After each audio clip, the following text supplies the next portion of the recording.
Assalamualaikum warahmatullahi wabarakatuh. Saya Rabiatul Adawiyah binti Muhammad Farizan A200573 akan membahas tentang hasil culture bukan jalan kejayaan. Pernah tak kita rasa bersalah bila kita ambil masa untuk berehat? Ramai di antara kita percaya bahawa semakin kita sibuk, semakin dekat kita dengan kejayaan. Tapi sampai bila? Bangun awal, tidur lewat, kerja tanpa henti seolah-olah ia adalah satu kebanggaan.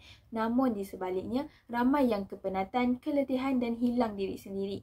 Jadi di sini saya ingin menegaskan bahawa hasil culture bukanlah jalan kejayaan yang sebenar. Namun di sebaliknya, ia memberi kesan yang negatif kepada keseimbangan hidup, menyebabkan burnout dan keletihan kronik serta menurunkan kadar produktiviti kita sebagai seorang pelajar. Hasil culture boleh memberi kesan yang besar terhadap keseimbangan antara kehidupan peribadi dan komitmen akademik kita. Hasil culture mendorong pelajar untuk belajar tanpa henti, mengabaikan keperluan asas seperti tidur dan rehat. Akibatnya, ramai yang mengalami tekanan melampau dan keletihan yang sangat kronik. Kajian daripada Milieu Insight pada tahun 2022 mendapati bahawa 50% pekerja di Singapura, Indonesia dan Filipina mengalami burnout beberapa kali dalam sebulan akibat beban kerja yang berlebihan. Apabila keseimbangan antara kerja dan kehidupan peribadi terganggu secara berterusan, tekanan untuk sentiasa produktif tanpa rehat yang mencukupi akan mula memberi kesan fizikal dan mental yang lebih serius. Inilah yang membawa kita kepada kesan yang lebih mendalam dari hasil culture, iaitu burnout dan keletihan yang kronik.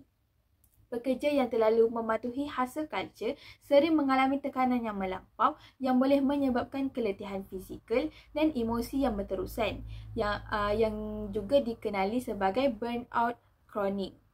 Kajian daripada Hasanah pada tahun 2024 terhadap pekerja Korea menunjukkan bahawa hasil culture memberi kesan yang sangat negatif kepada kesihatan mental akibat beban kerja yang berlebihan. Apabila individu terus-menerus berada dalam keadaan tekanan dan keletihan akibat hasil culture, bukan sahaja kesihatan yang terjejas, malah prestasi kerja turut menurun. Keadaan ini secara tidak langsung membawa kepada isu yang seterusnya, iaitu kemerosotan dalam produktiviti dan kreativiti individu, terutamanya sebagai seorang pelajar.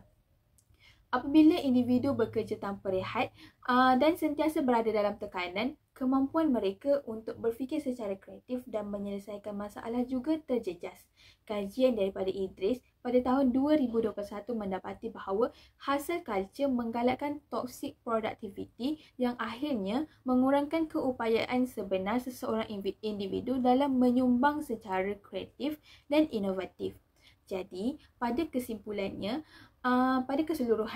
hasil culture yang pada mulanya dilihat sebagai simbol usaha keras dan kejayaan, kini semakin jelas menunjukkan kesan negatif yang mendalam terhadap individu dan masyarakat.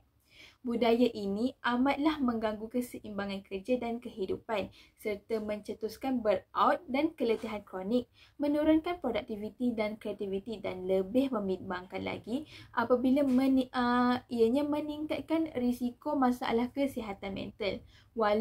Walaupun terdapat sisi positif jika diaplikasikan secara seimbang, realitinya hasil culture lebih banyak memberi tekanan berbanding manfaat. Oleh itu, penting bagi setiap individu, majikan dan institusi pendidikan untuk menyemak semula norma kerja harian dengan mengutamakan kesejahteraan mental dan fizikal serta menggalakkan budaya kerja yang lebih sihat dan manfaat. Itu sahaja daripada saya, Rabiatul Adawiyah binti Muhammad Farizan. Sekian, terima kasih.